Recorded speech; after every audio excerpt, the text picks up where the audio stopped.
In our continued series on commonly asked mergers and acquisitions questions, sellers frequently want to know who is likely to acquire my business. With the unprecedented demand for healthcare acquisitions, we are in a strong market for sellers. With that in mind, we put buyers into two categories: strategic and financial.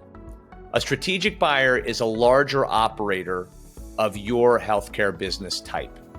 The objective for a strategic is to increase market share, to increase revenue, to bring on board more caregivers, again, to increase scale, and also to gain efficiency on costs through centralization of the sales, general, and administrative aspects of the operations. Strategic buyers tend to be faster through due diligence and close because they truly understand your business and how it operates. The second type of buyer is a financial buyer.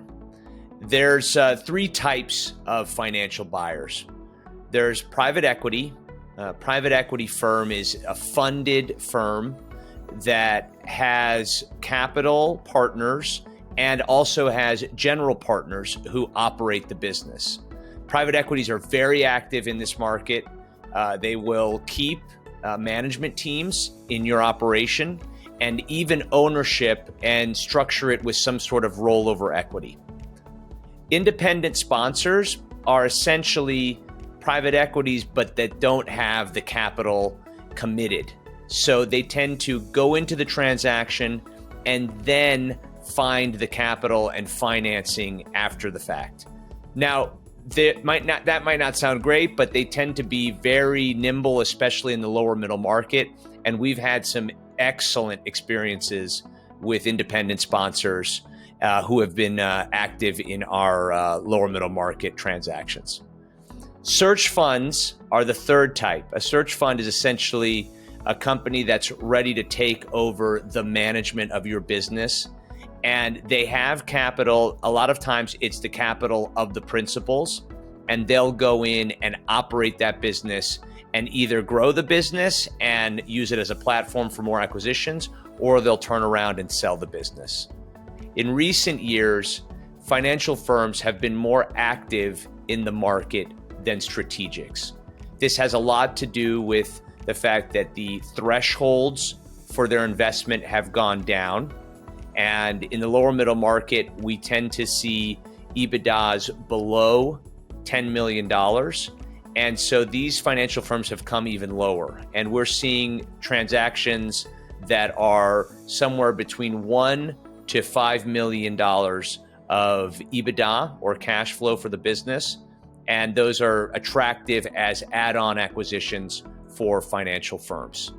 The financial firms tend to generate offers on the front end faster and tend to negotiate through LOI faster, but they can be a bit slow during due diligence, and they have a high level of scrutiny of analysis, especially in regards to quality of earnings studies.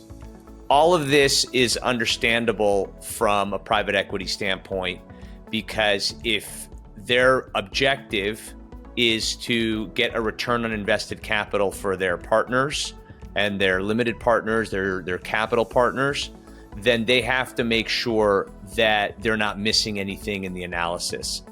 Also, the benefit of a financial firm is that sellers that are involved in those businesses can get a second bite at the apple when they sell the business a few years down the road. For more information about potential buyers of your healthcare company and other aspects of the sale process, please visit our website or contact us. We look forward to taking care of you.